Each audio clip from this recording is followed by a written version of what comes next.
Well, you really poke the bear at the literary world. And But it also applies to entertainers, actors, Hollywood. Tell me about that and why you wanted to do it that way. I think that sometimes I sort of poking the bear is a funny word for it. I think that for me, I just like to.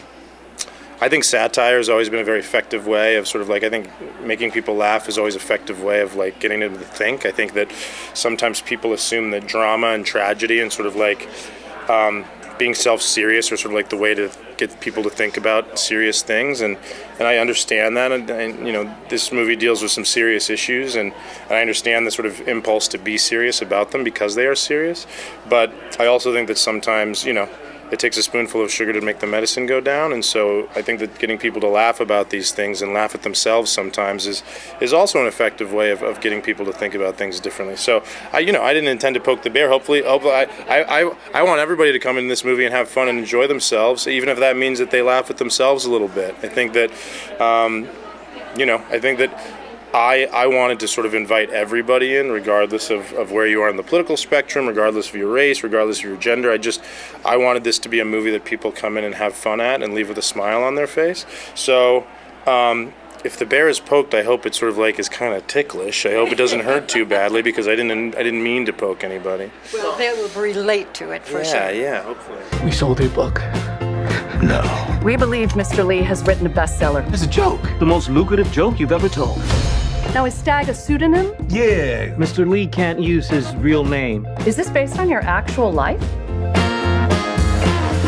Yeah, you think some bitch-ass college boy can come up with that shit? No, I don't. But there are a lot of really laugh-out-loud moments. I mean, just So you've laugh seen it out. already? Oh, yes. Oh, amazing. Okay, I didn't know you guys have seen it already. So, Fantastic. Okay. So laugh-out-loud moments, Thanks. and then you almost feel guilty about laughing out loud. You shouldn't feel guilty for laughing. I don't like to police laughter. I don't like to tell anybody they shouldn't laugh. I wrote the movie to be funny. I wrote the movie with jokes in it, so I don't think anybody should feel bad about laughing at the movie because I intended it to be laughed at. Well, you cover a lot of issues in this. Yeah. Everything from dementia to the literary world to race to what was most important to you? The most important thing to me with this film was that it not feel didactic or like you're supposed to take away sort of like a moral or a lesson.